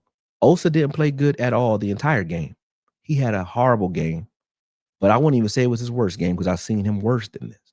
But Osa is not good versus the run. I said that when we signed him. I thought we should have kept Chauncey because Chauncey was better all the way around, meaning he going to get you the same amount of sacks, 5, 6. That's all Osa going to give you anyway. But Chauncey can stop the run and play all up and down the line. The ends, he can play 5 tech, 4 tech, 3 tech. He plays some 1 tech, some 0. You know what I mean? He did a little bit of everything. So I would have kept Chauncey over Osa all day long. all day long. Yeah, Osa mid. I will give you that. That's the one thing you did say that's true, but you coming at Dak was crazy. Revel, a rookie coming off an injury, whoop-de-doo, he will be okay. Revel didn't play that bad. It wasn't that bad. You can not at all interceptions are the same. Plus, they were even Dak's fault. They weren't even Dak's fault. Don't argue with Bull. Bull just talking shit, bro. Don't argue with Bandit. Don't argue with that other guy because he's just talking shit. What's up, bro? All that you're speaking on, wouldn't that come down to the coach? Watch the whole video first, and maybe I answered your question because I talked about the coaches too, but personnel packages, certain things, but everybody got a coach. You know what I'm saying? Just like our offense beats other defensive coordinators who are good defensive coordinators. You know, we get beat too. But when I talked about Eberflus as a coach, Eberflus has evolved into this defense that we have right now, and that's because of the addition of Quentin Williams and Wilson, and Demo coming back. It's things that he can do now that he couldn't do then. So I judge him. I'm gonna judge him from the rest of the season on. This is his first screwed the pooch game, and I wouldn't even give him this game. I don't grade Eberflus that bad this game because even the things I'm saying about Osa, he's only on the field with Solomon Thomas because of the turnovers in the first half. Those defensive tackles are tired from taking on double teams the entire game, and the Lions are very physical. So if you let them get time of possession on you, not just naturally, they're going to do it anyway naturally, but we were stopping the run other than the times when you saw Osa and those guys on the field. That's when the big plays came. Every time Osa on the field. There's two big plays with big run plays, and not big, meaning 8 or more yards is what I call big when Quentin Williams and them on the field. But when Osa's on the field with Solomon Thomas, that's where all the big plays came. Unless you were running the edges. I'm talking about between the tackles anyway. You know what I'm saying? So that's how it went, bro. That's how it went. Ain't no way I can look at it no different. But please watch this whole video and then tell me what you think. Don't watch highlights and say, that a player played bad. Watch what's happening. What happened? What's he reading? A great linebacker play is predicated on great defensive line play. If you don't have a defensive line, you playing 7-on-7, and but they got an offensive line, you're gonna lose that as a linebacker every time. And that's what was happening. There's nobody out in front of these guys. All right, so let me start from scratch just so we could do this one more time for the people who just got here, and then I'm gonna get out of here. This is the first play that the guy talked about being one of the worst plays ever, and he said it was one of the worst play designs because Eberflus has Marquise Bell on Williams, which is dumb. Which I would agree if Eberflus said, "Hey, Marquise, you're fast. Go guard Williams." That would be dumb. But what you see here is they came out in the huddle before you can see the formation, which is a 3-by-1 set with Jahmyr Gibbs at the bottom of the screen at the X. You come out the huddle with 2 running backs and 3 receivers. Well, we got 3 corners and 2 safeties on the field. That's a good package, and 2 linebackers that can cover. That's a good package because if linebackers can probably cover these running backs out of the backfield, and your safety can help. You know what I mean? So they're playing cover 1 right here, man. But this is a cover 1 scheme beater because you're running an over route, which beats cover 1 anyway, or cover 3 too as well anyway. But you also have Jahmyr Gibbs lined up at the wide receiver position. So you don't want to put Marquise Bell down here, do you? Would you do that? Would you put a linebacker down here and say, "Hey, guard Jahmyr Gibbs in space with no safety help"? No, I wouldn't do that. So they do the only thing you can do, which is put Bland on them. Now the Bland is on them. All right, let's watch what happens to everybody. Everybody can watch. Okay. All right. So first, Kenneth Murray hits Williams to try to slow him down. You see Jahmyr Gibbs there. Boom. Now the rub route on Bland because watch Demo to the right of this. Boom. Demo made Bland take a wide step. Right. Boom. Now Goff can see this. Also, you see Quentin Williams was being held on that play. So this doesn't even happen at all. Let's watch Quentin Williams all together. Watch this. Quentin Williams destroys his man. You see that? He already forklifted this guy. They ISO'd Quentin Williams on this play to get to the quarterback. This play would not happen if right now when Murray slowed down Williams, Goff is still holding the ball. Soon as Quentin Williams gets to him, he gets held. Nobody called that. There should have been a holding call. Shouldn't even count. Right? Okay. Boom. Here, I said this about Savon Revel. This is the only bad play he had, and it wasn't that bad. Okay. It was the only bad play he had. Wasn't that bad. He should have gained more depth so he can jump on this play. Wasn't that horrible. Wasn't that horrible. He should have got more depth on that play. He would have intercepted that or knocked it down. He almost did without the depth. But if he just ran a little bit further down into the backfield, to the end zone, he knocks this play down. I'm not mad at him for this play. I'm just saying that happened. All right. A lot of this happened off of turnovers too. This play everybody points out because he fell, but like I said, he fell, but nothing happened. Nothing happened. He fell. The ball went out of bounds. Now, for those who didn't watch this, pay attention to the pattern. These two guys are on the field. When Solomon Thomas and Osa are on the field, they got ran at every time, and they did not hold up no time. Every time on the ground. Never. There's no way Sam Williams, Wilson, or Murray can stop this play without a defensive line in front of them. No way. That's not how defense is designed. They get knocked out their gap almost every time. Every time.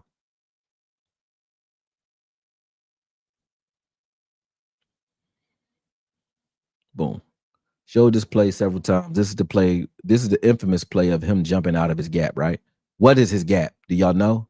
His gap is the B gap, which is the grass. When I say he plays grass, this is what I mean. Some linebackers play men, meaning they key in on the traps or the guards or the fullback, depending on what's in the backfield. Some linebackers are like running backs, like LeVar Arrington is one of those type of guys. They play the grass. They find the hole and instinctively get to it. So this B gap is his gap. He's pressing the A gap just to help out. But right here, he knows he can only hold this for so long. He can't see where the running back is. So he has to assume he might be going to my gap. So he jumps to his gap. The reason he gets blocked off when he jumps to his gap is not because he's dumb or bad. It's because Osa got pushed into Solomon Thomas, who was actually holding up the double team, his double team, and that freed up this guard to be able to block Murray in the first place. Okay. Osa caused this play, not Murray. Murray jumped into his gap like he was supposed to. That anybody say different, tell me. Tell me what else he's supposed to be doing, because that ain't his gap. That's Osa gap. And all the boy had to do was run right at Osa gap. Once you press a gap or you act like you run like a stretch play or any of those off tackle looks, Osa will come down the line, and then you get to cut right back to where he was almost every time. That worked. That worked. Boom. If you so exhausted by the Cowboys, stop watching, bro. Motherfuckers got the Browns as a team. You know what I mean? Some people are Bengals fans. Some people are, Buffalo fans. You know what I'm saying? Stop it. They're not steppers or stoppers, but when your defense is tired, they're going to be on the field. That's why they're out there, Glow, G1 Cowboy. Boom. But watch this. They're both gone, but they're on the field because what? We were turning the ball over on offense. Offense does affect the defense, and so the special team. Short fields and turnovers will tire any defense out. You ain't gonna see them stopping plays, and they don't got the momentum because they dejected. Everything's not working for them. Constantly, these guys get knocked out, knocked all over the place. You know what I'm saying? Then you see, here there is no Kenneth Murray on the field. So when y'all say this was his worst game, he only had that one play I showed you. That's it. He wasn't on the field for nothing else. Not really. And the other times he was on the field, he made plays. So I'm like, how's that one play make this the worst game of your career, but these plays don't count? You know what I'm saying? Right there, you got a tackle for loss right there. Boom. This play here, this don't count. He made the play here. This would have been a touchdown because look where Osa is. There's nothing stopping this. Demo, Quentin Williams, Sam Williams, they all in position. Ezaraku in position. What's missing? Osa. He gone. Ain't nothing there. This is the integrity of this line right here. It's gone. Right here. Now, Murray makes this play. Even though I cut this play off, Murray makes this play. Why don't we say that? This is a touchdown saving tackle because it's only him in space with Gibbs. He makes this tackle. But I cut it off. I cut off his wisdom. You know what I'm saying? He makes this tackle though. I think I did get this play, but he makes his tackle in space. That's a touchdown. If he there's nothing else there when he makes the tackle. Look at this. There's nothing here in front of him. Where the defensive line at? Everybody in position. Ezaraku right here to the left where he's supposed to be containing. Sam Williams is still where he's still where he started off at, outside, in his gap. Quentin Williams is still where he's supposed to be. Osa is pushed out of his gap so ridiculously. He blocking another man. Who he blocking? Who's that he blocking on it? That's Demo that's getting blocked by Osa right there. They push Osa in the Demo lap. All right. How could this possibly be Murray's worst game? I don't get it.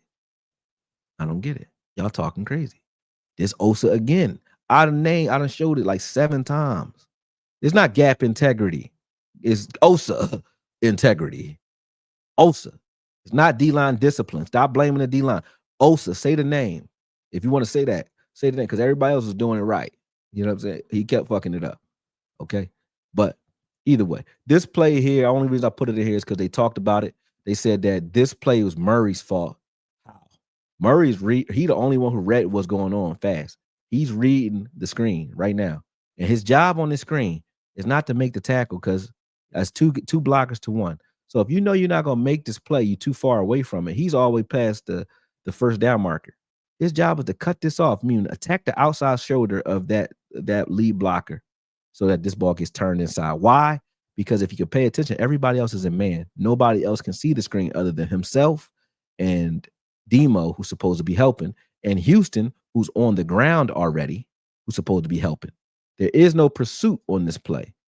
So his job is to cut this off so that his pursuit can help him. But they schemed it up so well that Demo can't pursue.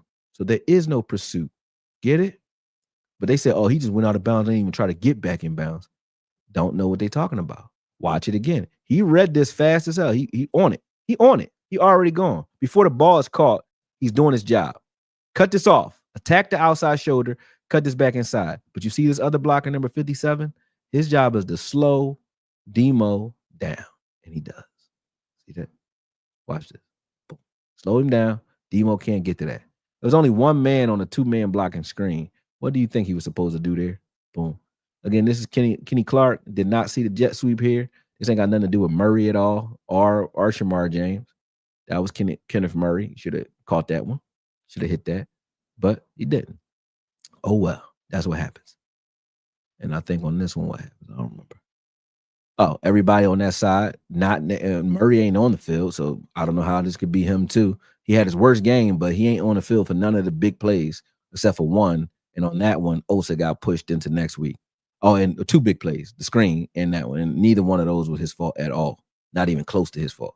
So what we talking about? Now, I can show you him playing bad if I want to, but those ain't the games. I got some games for you where you look horrible, but these ain't the ones. You know what I mean? And if you really count the games that we've played this season, he's really been average, solid, not great, not good, average. Meaning you can rely on him to be where he's supposed to be and to do certain things that you like. But if you point out only, if you keep making highlights of only his bad plays every game, and I'm the only person doing highlights of his good plays, it looks like he's just playing ass. If that's all y'all watching from every analyst who doesn't want to talk about Osa and don't want to talk about any other guys that they like because they don't want to look bad for talking about the guys who playing bad. The guys that they like can't play bad. They don't want to say their names. They don't want to say their name, and that's pussy. It is what it is. Okay, like I said, D-line discipline issue. Everyone on the D-line gets pushed into the middle. No, not everyone. No. Quentin Williams and Clark played well. Solomon Thomas was playing okay. Osa keeps getting pushed out of his gap. That's like a lot. It is a team sport. I get you there. But Osa has been playing pretty bad when it comes to 4-down line sets. He's very good in the 5-down line sets. That's the truth. And you want to see those? You want to see why I say it? I'll show you. Because I don't got to make nothing up. Let me see. 3-4 looks. Maybe this one got some stuff I like in there. Boom. Remove that. Put this up. Remove this. Boom. All right, what we looking at? What does this look like? This looks like the 5-down or 3-4, right? You see Mars Leofow. I'm about to say Lofa. But Mars Leofow over here spread out wide, spread out outside linebacker. And you got who's that? Fowler standing up, but 3 down linemen, right? Boom. Watch also on these plays. Also, when he got other help, when he's not getting double teamed, plays pretty well. Boom. Even on that one, he wasn't the greatest, but played pretty well there. 4 down sets, not too great. This Kenneth Murray actually right here in the 4 down set. That's a tackle for loss right there. Boom. He was getting them all season, and sacks and shit like that all season. But we ignore these plays and act like they don't happen. When he reads it right, we be like, they just get quiet. Nobody say nothing. When he read it wrong, they be like, trash, every time. But let's keep going. See what happens. This is a 4 down set as well. This one here, you said get downhill. He got downhill on that one, got himself a sack. Nobody said nothing about it. You know what I mean? I'm not saying he great. Don't quote me and say that. I just said he did it. But I'm talking about Osa here. So let me get to Osa in the 3-4 looks. I'm looking for Osa plays. This is still 4. It is still 4. Yeah, Osa wasn't even on the field, I don't think. Oh, maybe not on this one. Hold on. Oh, that was Murray too. I think he got a sack on this one too. Boom. I don't know. Let me see. Show the 5-man front in the Detroit game. Okay. Let me see if I can find that for you. If we did, I don't think we did it that much though. Detroit was coming out in a lot of packages that was keeping us out of the 5-man fronts. But if I do that, right, I'm just letting y'all know they're gonna flag this video because I gotta go live to do it. I mean, not live, I gotta go on to the NFL site to do it. So hold on a second. I'm gonna try to limit my time. Watch this. Oh no, I don't even want to put that on either. They might flag that if I leave it on too long. So hold on. Let me just give you some of that. Let me see if we got any 5 down sets. I got all the run plays inside and out. And let me see if I see any 5 down sets. And then I'll put it on the screen when I see them. I can show you some 4 down sets that they played well, actually. Hold on, let me share this. All right, let's do it fast though, because you know they're gonna get me. Hold on. Oh, they won't get me. I'm gonna speak it. I'm not gonna speak it into existence. I mean, they won't get me. I'm gonna be good. Here we go. Let's blow this up and keep it going. Boom. All right. Let me make sure y'all can see it. Yeah, not too good. All right. You said Detroit was countering the 5-man front with jumbo package. No, they wasn't. No, they wasn't. They wasn't running the 5-man front that often. Boom. Here we go. This is a 4 down set. Boom. That was good by Sam Williams right there. Good play. Good play. Nice, sturdy play. This was before they got tired. Solomon Thomas and Kenny Clark on the field. Boom. Push that tight end in the backfield. They tried to cut it back. Wasn't nothing to cut back to. Good shit. Next. That's a 2-yard gain. Good play. This is that goal line play. Let's see what happens on this one. This ain't really, this is like a 5 down, but it's goal line. It don't really count. That's that touchdown I told you about where Thomas and Osa ended up on their ass or out the way. Let's watch them again. Well, I need to watch this play, actually. Let me go to the next one. Let me go to the next one. Next. Showed this one too, I think. Is this one a touchdown? Let me see. Boom. Yeah, this is the 35-yard touchdown where they blamed Kenneth Murray for this one when it was clearly Osa. Let me see again. Let's watch it from this angle. Yeah, this is Osa. This was Osa's play. We already seen this play, but again, it's not a 5 down set. So I'm saying they didn't run a lot of 5 down. I think that's why I said no, they didn't, because I think what the Lions were doing, they ran packages that either caused them to not play in the 5 down, or the Cowboys thought for some reason that they didn't need to deploy it. But the 5 down, 5-2 is their best defense. That's their best defense. They best versus the run anyway. It's their best defense, but they didn't use it that much. Like here, watch this. This is 4 down. You know what I'm saying? It's a 4 down line. It's just nickel. But watch how Demo and those guys play front side. Watch that. Boom. Osa did okay that time. Boom. And Demo and them did okay, which made him bounce it outside.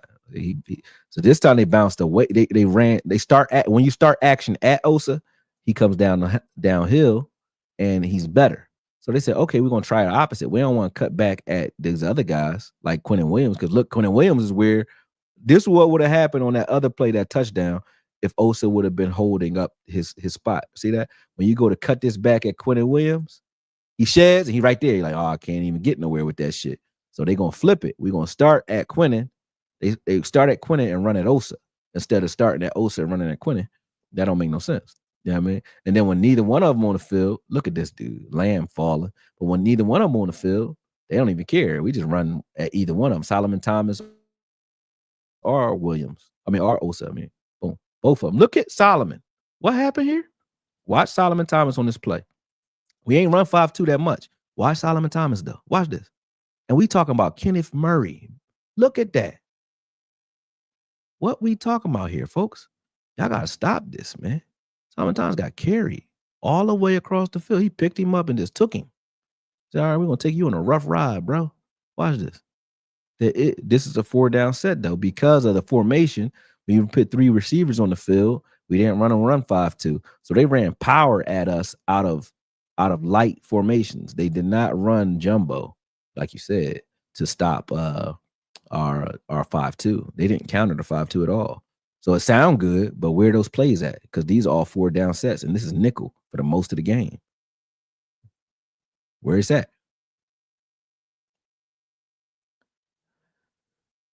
Osa and Thomas got moved on that one too. Whenever they saw Osa and Thomas on the field, they didn't even bother trying to pass the ball because this is a good pass rush set. You could pass rush from here, but no. They said they ran every time they saw this. Boom. And they didn't bring a tight end out here. So this is what you mean by jumbo. So there's no tight end. They would bring whatever his name is, Skip, whatever his name is, Skipley. But they would bring him on the field as an extra blocker. So they have no tight end, but they got 3 receivers on the field. That was an excellent strategy because what that allowed them to do is play big and small at the same time. So now you're stressing us out because you're forcing us to play nickel the whole game. That's just good scheming. Forced us to play nickel. If we'd have challenged that by coming out in 5-2, they would have definitely threw the ball. They was daring us to come out in 5-2 with that. So that's what they countered. So saying they countered the 5-2 with the jumbo, not really. Because I don't see 5-2. See that? But you see a big ass tight end, number 70 in the game with 3 receivers. You know what I'm saying? Boom. That's what they did to us. And then they got a running back that's also a receiver in Jahmyr Gibbs. So they was able to still play small but big at the same time, which is every team can't do this to you, but they can. Detroit is just they have they got nice personnel and good scheming when it comes to that. I like that. You're gonna see other teams try to do it probably because they think they'll get away with it. But I'm 6 or 7. How many plays in? I'm about 6, 7 running plays in, 8 now, and you ain't seen 5-2 yet. They never ran it. They never did 5-2. So we didn't even play our style of defense because of the scheme. There, you see it. They knew exactly what they wanted to do. It's just this time it didn't work, but they were doing it the whole game. So we're not going to run at the strength. So the strength right now, Sam Williams and Leah File over there. You got Wilson over there, and you got Clark over here, right? They're going to start here to set them up on their blocks so that they can't come down the line and help. They're going to start at them, right? So start here. Boom, look at that. Beautiful, but Clark, beautiful from Williams, and Wilson is in position. Osa is where they're trying to cut right now, and then that fake tight end, Shipley, whatever his name is, Dan Skipper, his job is to seal the backside, right? You see now, Izaraku has to deal with an actual lineman sealing him and not a tight end that he can crush. So there's space between Osa and that guy. That's where they were trying to widen us out at. But this time, Jahmyr Gibbs falls. But even if he didn't fall, you see on this one, Demo actually beats his block very well. Boom, he set his block up and then got by him. So Demo would have been there anyway, but he fell. You know what I'm saying? So y'all gotta start watching what just say what you see, because y'all just be saying what sound good. Because as soon as I got in here, you said, yeah, they countered the 5-2, and I'm not hating on you. I'm just saying you said they countered the 5-2 with jumbo package.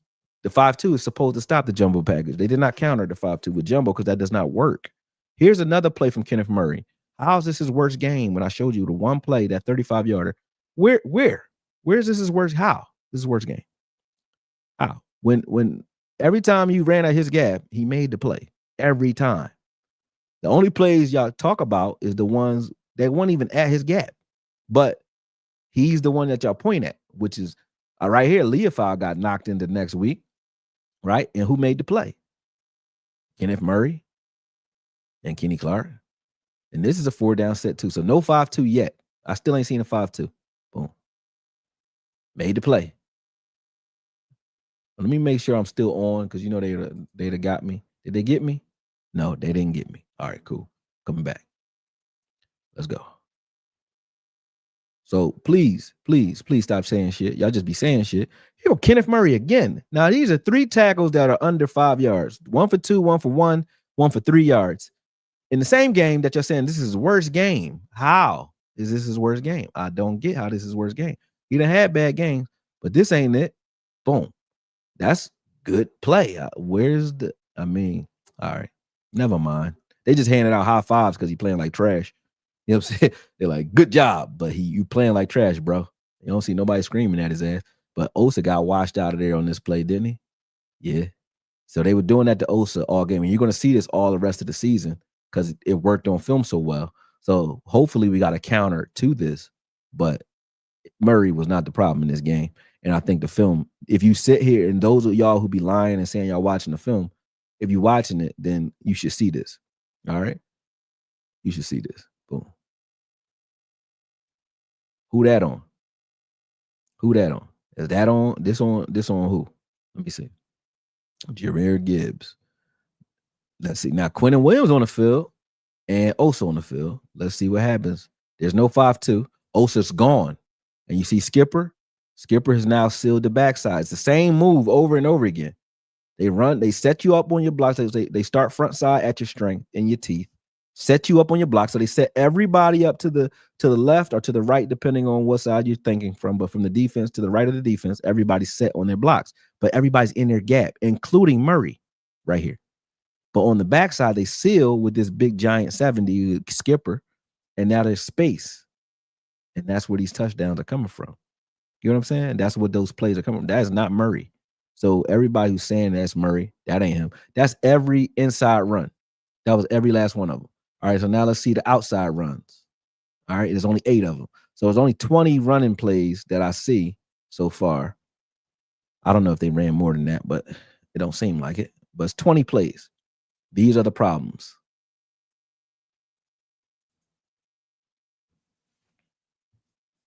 This was a screen pass. I already put this one out there. Let's go to the next one. This one's for negative yardage. So I still don't see. Y'all see 5-2 yet? We didn't use the 5-2 almost at all. I don't think we used it in the entire game. They came out with a game plan that kept us out of it. And for most of the plays, we did okay when we had. If we're not going to run 5-2, Osa should not be on the field unless you're going to put him on the edge. That's what I think. This should be Quentin Williams and Kenny Clark every time. Or Solomon Thomas. Osa should be 3rd man in rotation or 4th man in rotation against on 4-down sets. If you're going to run 5-2, you could put Osa on the field. That's what I think. Here we go again. Let's see. No 5-2. So for those who said we ran 5-2, y'all said put the 5-2 plays from Detroit. There were none, which is part of the problem. There were none. Kenneth Murray didn't know what was going on. Kenneth Clark didn't know what was going on in the play. Nobody even blocked him, though. He could have blew this all the way up. But they was betting on the fact that he would be reading the quarterback, and they were right. That was just smart scheming. It was a gamble, though, because if he blew it up, you would have never trusted his day. They would have never trusted their coach. They're like, man, all right, let's see. Where's the 5-2? Still no 5-2. Direct snap. Boom. Gibbs. Boom. They ain't do shit on that. That was a direct snap to the run back. We was crushing all that type of shit. See what I'm saying? The defense didn't really play all the way horrible. It's just they were scheming the shit out of Osa for real. The rest of these plays, they were kind of doing what they were supposed to do. Like these are good outings right here. But again, you put it back against the wall. And these are a bunch of 1-yard tackles, 2-yard tackles in the same game. So it was just big explosive plays, and we was on the field too long due to turnovers. And the explosive plays was coming from your boy Osa. But these plays ain't go nowhere. Everybody in position, they was fucking them up on those. This is on the film. This is not me talking. This is the film.